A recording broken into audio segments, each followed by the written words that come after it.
दूर काशीपुर छोटे से गांव में मिट्टी की गलियां, खपड़ेल की छतें और चारों ओर खेत खलिहान फैले हुए थीं। उसी गांव के छोर पर रहता था रामलाल।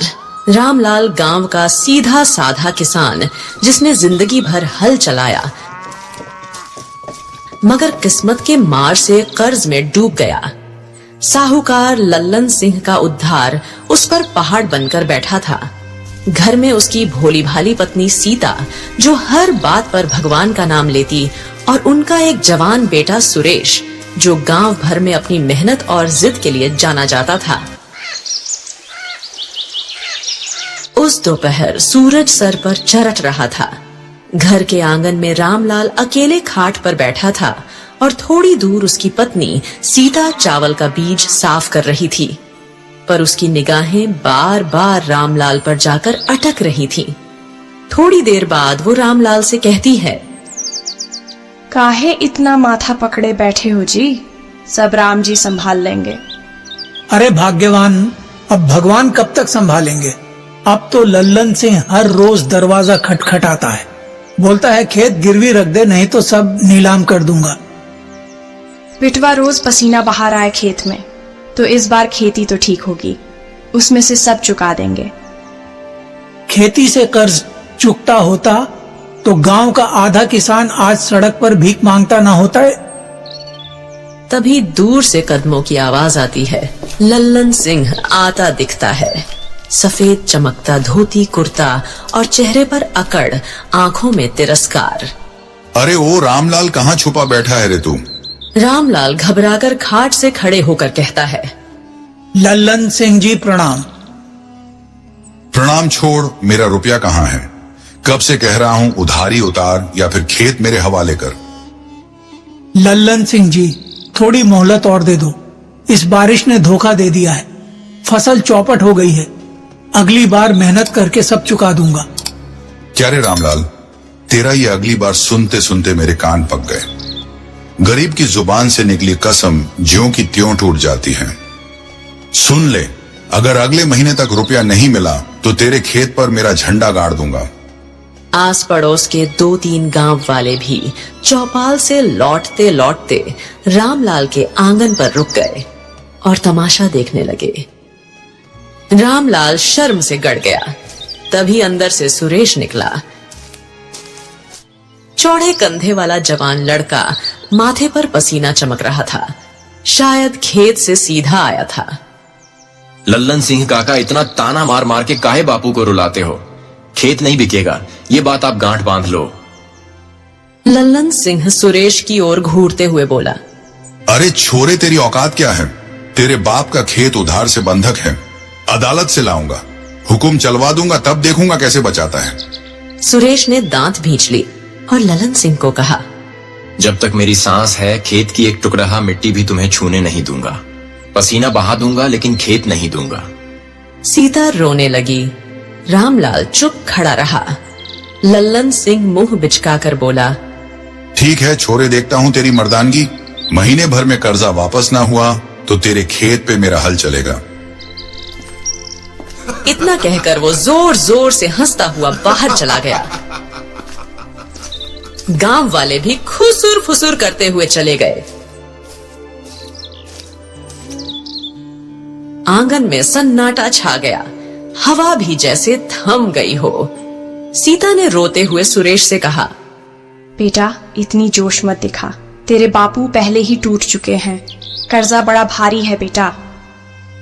अम्मा चिंता मत कर, तेरे हाथ की कसम, खेत हमारी इज्जत है, इसे कोई नहीं छीनेगा। मैं दिन रात काम करूंगा, भले ही तन टूट जाए। रामलाल की आंखों में आंसू ढलक पड़े। उसने कांपते डरते हुए अपने बेटे से कहा, बेटा कसम मत खा, जिंदगी बड़ी बेरहम होती है। खेती आज है, कल बर्बाद हो सकती है। कर्ज बड़ा भंवर है, इसमें अच्छे भले डूब जाते हैं। सुरेश ने पिता की आंखों में झांकते हुए कहा, बापू, तुमने जिंदगी खेतों में गुजारी है, अब मैं तुम्हें किसी के आगे झुकने नहीं दूंगा। खेत मेरा भी है, पसीना मेरा भी गिरेगा। सीता आंचल से आंखें पोंछते हुए बोली, अजी देखो ना, छोरा कैसा बोल रहा है। इसका हौसला देख भगवान जरूर राह निकालेगा। रामलाल बिना कुछ बोले चुपचाप खाट पर बैठ गया।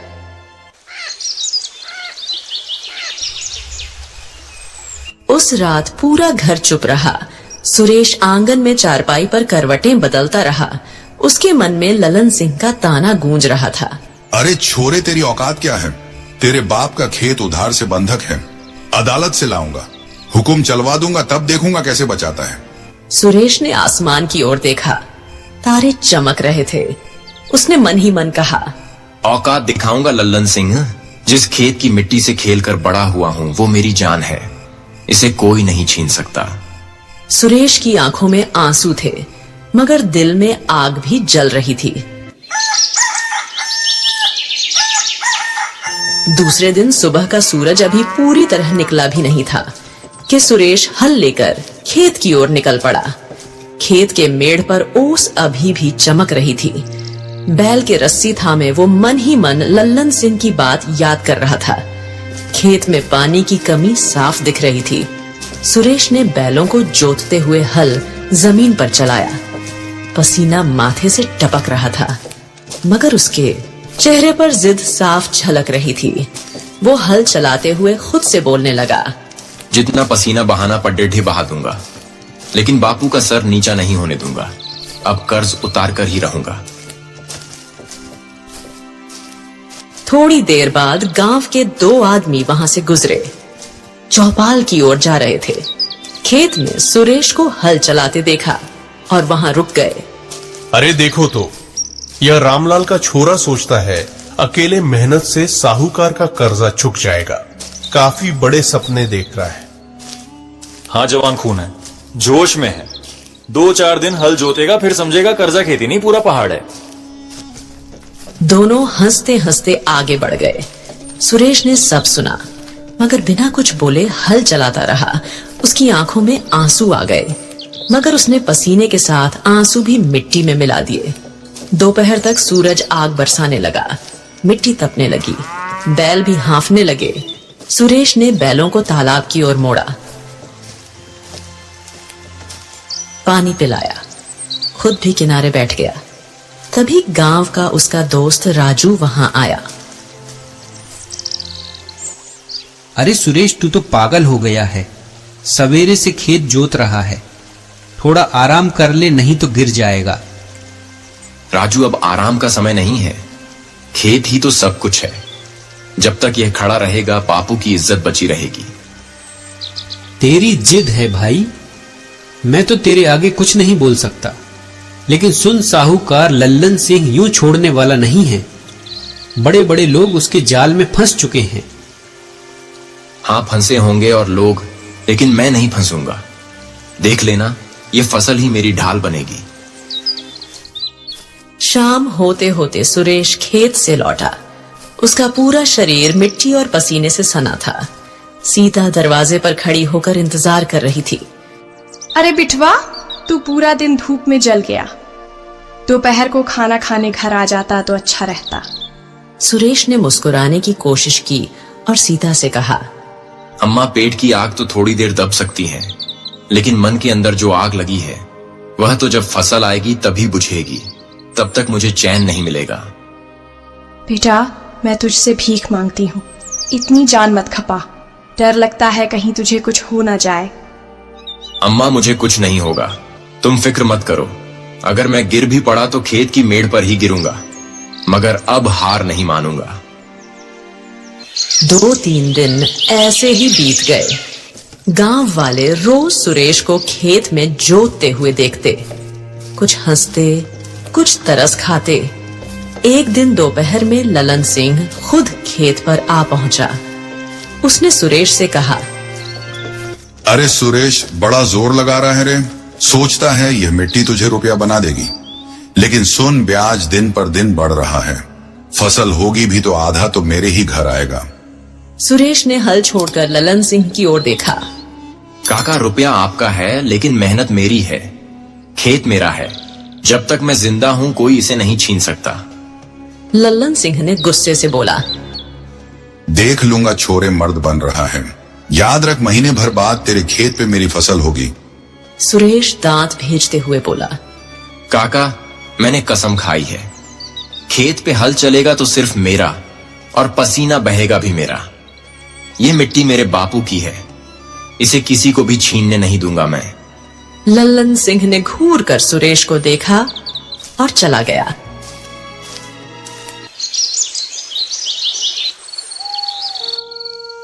रात को आंगन में रामलाल खाट पर बैठे थे।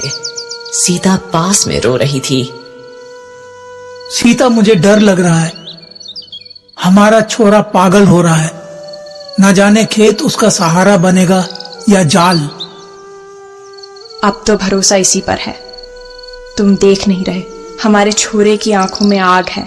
शायद भगवान इसी के हाथ से कोई चमत्कार करवाएंगे। सुरेश भी वहीं बैठा सब सुन रहा था।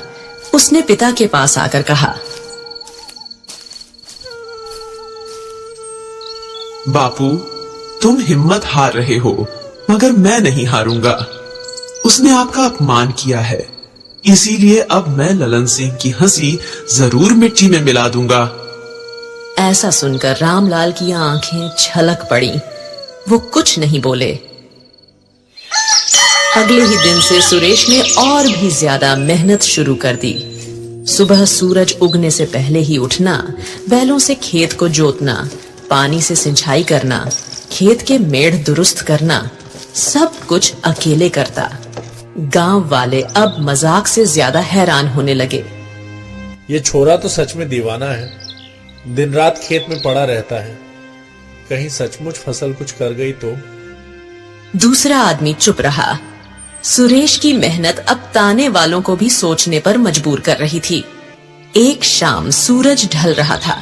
सुरेश खेत के मेड़ पर बैठा था, तभी राजू फिर आया। भाई, तुझे देख के गांव वाले अब बातें बदलने लगे हैं। लोग कह रहे हैं अगर मेहनत का फल मिलता है तो तुझे जरूर मिलेगा। सुरेश थकान से मुस्कुराया। राजू, यही तो मेरा यकीन है, मेहनत कभी धोखा नहीं देती। देख लेना, ये खेत हमें हरा भरा करेगा। शाम को सुरेश मिट्टी से सना हुआ घर लौटा। रात को सीता ने उसको खाना परोसा और वहीं पास बैठ गई। सुरेश को धीरे से कहा, बेटा, भगवान तेरा साथ दे। तूने खेत की कसम खाई है तो अब हम सब तेरे साथ हैं। सुरेश की मां की आंखों में देखकर सुरेश ने कहा, अम्मा, यही हौसला चाहिए। देखना, खेत लहलहाएगा और बापू का सर भी जरूर ऊंचा होगा। रामलाल घाट पर बैठे सब सुन रहे थे।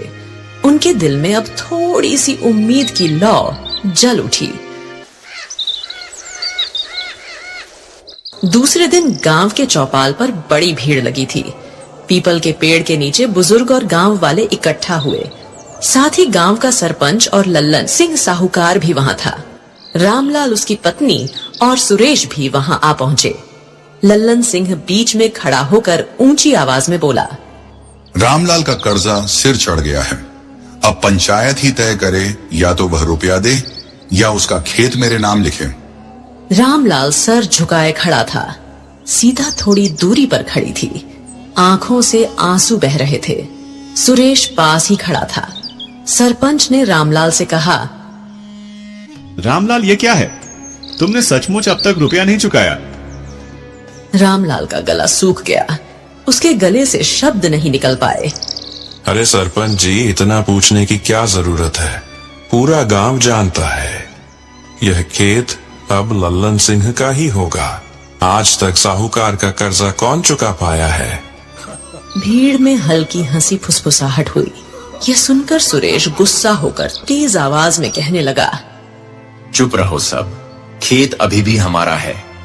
जब तक मेरी सांस चल रही है, कोई इसे नहीं छीन सकता। लल्लन सिंह उसकी ओर घूरते हुए सबको कहने लगा, अरे सुन रहे हो सब?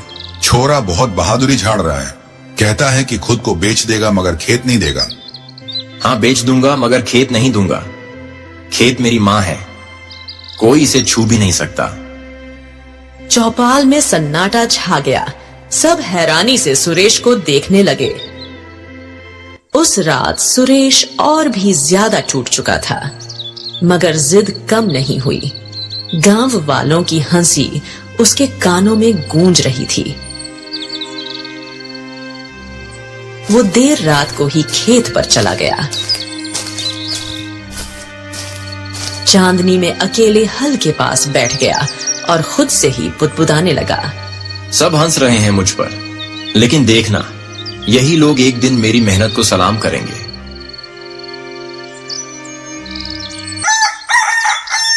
अगले दिन फिर वही दिनचर्या, खेत, बैल, हल और पसीना, मगर अब थकान और बढ़ गई थी। सुरेश खेत के मेड़ पर गिर पड़ा। हाथ कांप रहे थे, सांसें तेज चल रही थीं। उसी वक्त सीता खेत पर पहुंची। बेटे को मिट्टी से लथपथ पड़ा देखा तो जल्दी पास आकर फूट फूट कर रोने लगी। हाय दैया बिटवा, उठ, तेरे ऊपर कर्जा है, बोझ है, पर तू जान मत गवा। हम भूखे रह लेंगे मगर तुझे खो नहीं सकते। सुरेश ने मुश्किल से आंखें खोली। उसके होंठ सूख गए थे। वो धीरे से बोला, अम्मा, मैं हारूंगा नहीं। अगर गिरा भी तो खेत की मेड़ पर ही गिरूंगा। अब गांव में बातें और भी तेज होने लगी। यह छोरा पागल हो गया है, दिन रात खेत में जान दे रहा है। खेत से कर्जा उतरता तो अब तक कोई किसान कंगाल ना होता। लेकिन उसकी मेहनत तो देखो, इतनी लगन तो किसी ने नहीं दिखाई। हो सकता है भगवान इसी का साथ दे। गांव दो हिस्सों में बट गया। कुछ लोग ताने मारते, कुछ धीरे धीरे सुरेश के पक्ष में खड़े होने लगे।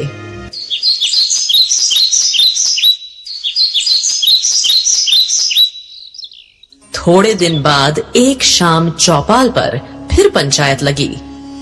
लल्लन सिंह ऊंची आवाज में सरपंच से बोलने लगा, अब तो आखिरी फैसला कर ही दो, वरना मैं उस रामलाल के छोरे को ना खेत पर हल चलाने दूंगा और ना ही फसल काटने।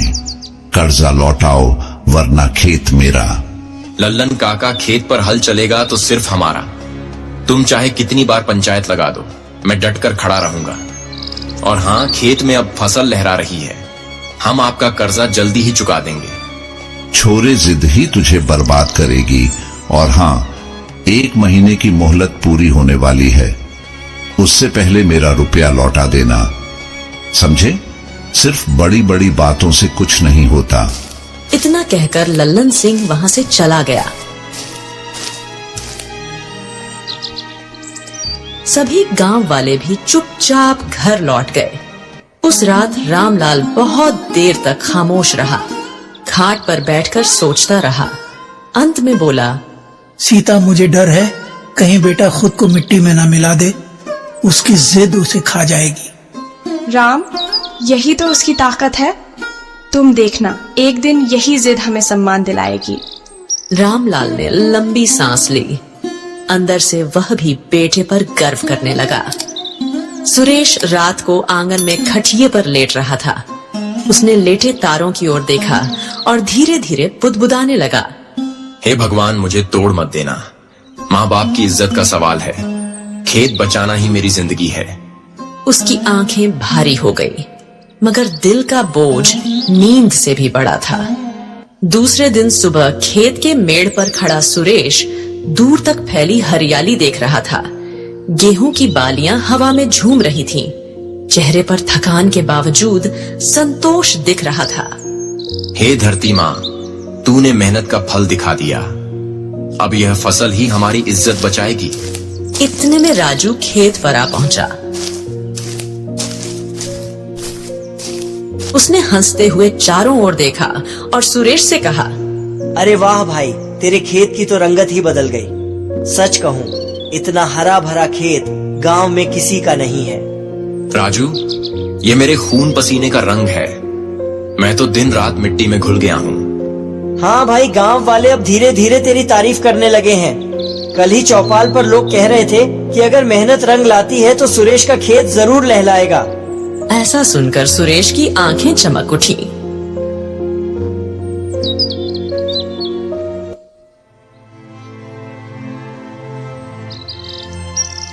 बेटवा, तेरे खेत की खबर अब सब जगह फैल रही है। लोग कह रहे हैं कि फसल अच्छी होगी। भगवान तेरा साथ दे रहा है। अम्मा, ये सब तेरी दुआओं का असर है। मैं वादा करता हूँ खेत किसी को नहीं दूंगा। रामलाल भी अंदर से निकल आए।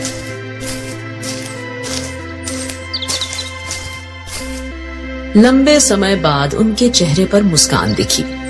बेटा, आज तेरे बाप का सिर ऊंचा हो गया। तेरी मेहनत देखकर लगता है शायद वाकई कर्जा उतर सकता है। बापू, जब तक मैं जिंदा हूँ आपको किसी के आगे झुकने नहीं दूंगा।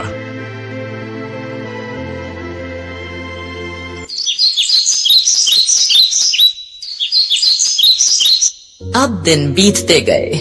खेत सचमुच सोना उगलने लगा। गेहूं की बालियां भारी होकर झुक गई। गांव वाले जो पहले ताने कसते थे, अब चुपचाप सुरेश के खेत के पास से गुजरते। कुछ लोग तो दबी आवाज में तारीफ भी करने लगे। एक दिन चौपाई पर ही दो बुजुर्ग बात कर रहे थे। सुरेश की मेहनत का असर देख रहे हो। लगता है भगवान ने उसकी सुन ली। हाँ, अब तो लोग भी कह रहे हैं कि छोरा कुछ कर दिखाएगा। अब लल्लन सिंह भी परेशान होगा, क्योंकि उसकी नजर रामलाल के कर्ज से ज्यादा उसकी जमीन पर जो थी। अब लल्लन सिंह यह देखकर भीतर ही भीतर खौल रहा था।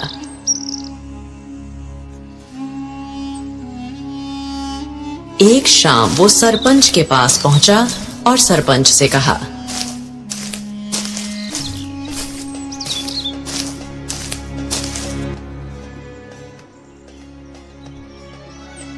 सरपंच जी, रामलाल का खेत तो अब हरा भरा हो गया है, मगर मेरा रुपया अभी भी अटका है।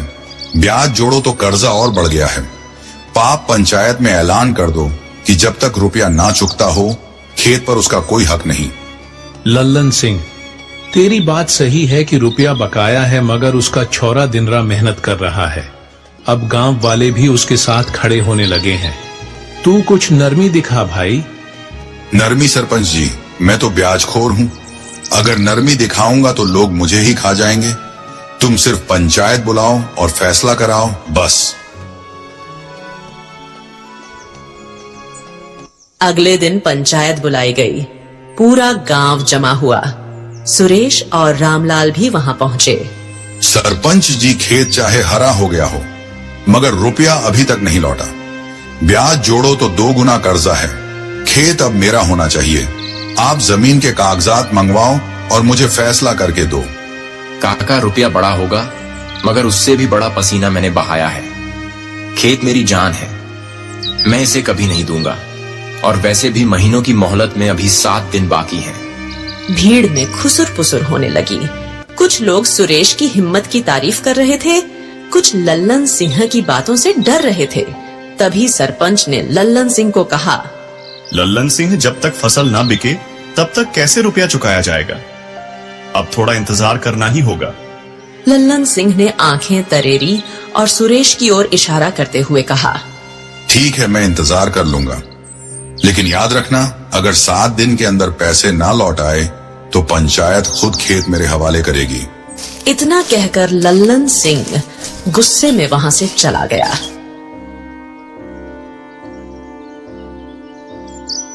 पंचायत खत्म हुई। सुरेश खेत की ओर चला गया। वहां पहुंचकर उसने गेहूं की बालियों को हाथों से सहलाया और आसमान की ओर देखकर कहा, हे धरती माँ, अब सब कुछ तेरे हाथ में है। अगर तूने साथ दिया तो लल्लन सिंह की चाल खुद मिट्टी में मिल जाएगी। उस रात सुरेश खेत से घर जल्दी आ गया और कई दिनों बाद रामलाल, सुरेश और सीता तीनों साथ में खाना खा रहे थे। बेटवा, लल्लन सिंह बहुत चालाक है। मुझे डर है कहीं वो फिर कोई जाल ना बिछा दे। अम्मा, जाल चाहे कितना भी बड़ा हो, मेहनत की तलवार उसे काट देगी। तू बस दुआ करती रहे। सुरेश, आज पहली बार मुझे लग रहा है कि तू सचमुच खेत बचा लेगा। बापू, यह सब तुम्हारी दुआ और अम्मा का आशीर्वाद का कमाल है। अब यह फसल ही हमारी ढाल बनेगी, और जब तक यह फसल खड़ी है हमारे हौसले भी खड़े रहेंगे।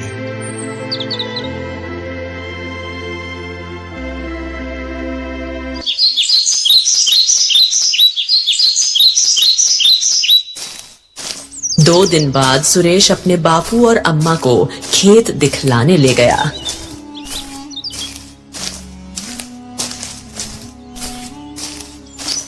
खेत में सुनहरी फसल लहरा रही थी। गेहूं की बालियां पक कर झूम रही थीं। हवा में उनकी खुशबू पूरे गांव में फैल रही थी। अम्मा बापू देखो, मेहनत रंग लाई है। ये खेत अब हमारी इज्जत वापस करेगा। बिटवा, तेरी मेहनत देखकर अब सीने की आस बंधी है। मैं बाप होकर भी तुझे कुछ ज्यादा ना दे सका, मगर तूने तो बाप का मान रख लिया। बापू, ये खेत तुम्हारी जान है तो मेरी भी जान है। इसे कोई नहीं छीन सकता। उस दिन से फसल कटनी शुरू हुई। गांव के कई नौजवान सुरेश की मदद करने आ गए। जो पहले ताने कसते थे, वही अब खामोशी से डराते चलाते हुए उसके साथ खड़े थे। कटाई के बीच राजू ने सुरेश को हंसते हुए कहा, भाई, अब तो तेरे खेत की फसल देख के गांव वाले भी दांतों तले उंगली दबा रहे हैं। अब वो साहूकार चाहे जितना मुंह फुलाए, अब उसकी नहीं चलेगी। राजू, अभी असली इम्तिहान बाकी है। मंडी में अच्छे दाम मिलना जरूरी है, तभी तो कर्जा उतरेगा। अब गेहूं की कटाई हो चुकी थी। 3 दिन बाद सुरेश गेहूं की सभी बोरियां बैलगाड़ी में बढ़कर मंडी की ओर रवाना हुआ।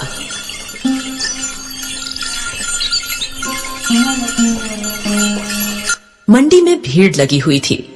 व्यापारी सुरेश के गेहूं तोल रहा था। सुरेश के दिल की धड़कन तेज हो गई।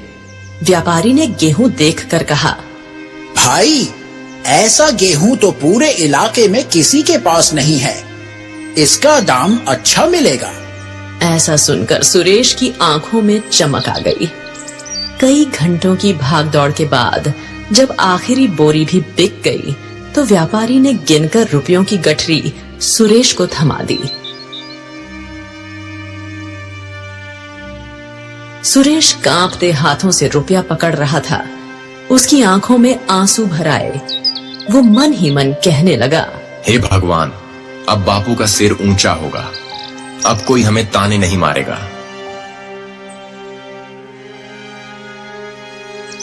उस दिन शाम को पूरा गांव पंचायत चौपाल पर इकट्ठा हुआ। सुरेश, रामलाल और सीता भी पहुंचे। लल्लन सिंह पहले से ही वहां खड़ा था। उसने सरपंच से कहा, सरपंच जी, आज फैसला हो जाना चाहिए। कल आखिरी दिन है मोहलत का। अब यह मेरा रुपया लौट आएंगे या मैं इसका खेत ही छीन लूं। यह सुनकर सुरेश आगे बढ़ा। उसके हाथ में रुपयों की गठरी थी।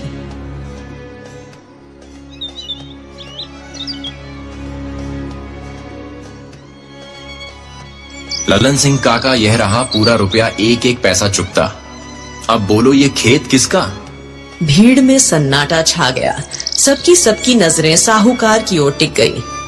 लल्लन सिंह का चेहरा उतर गया। उसने अनमने ढंग से गठरी पकड़ ली और धीमे स्वर में बुदबुदाते हुए कहा, ठीक है, कर्ज उतर गया। भीड़ में से गांव वालों ने सुरेश को बधाई देते हुए कहा, वाह सुरेश, तूने साबित कर दिया कि मेहनत से बड़ी कोई ताकत नहीं। तूने खेत बचाकर दिखा ही दिया। हाँ, हम सब तुझे ताने मारते थे। माफ कर दे बेटा, तूने हमारी आंखें खोल दी। गांव वालों, मैंने जो किया अपनी मिट्टी और बापू की इज्जत बचाने के लिए किया। मेहनत और हौसले से ही इंसान जीतता है। इस कहानी की एक नई सीख, मेहनत और लगन से कोई भी मुश्किल जीती जा सकती है। तो दोस्तों, ऐसी ही अनोखी और रस भरी कहानियां देखने के लिए हमारे चैनल को सब्सक्राइब करें।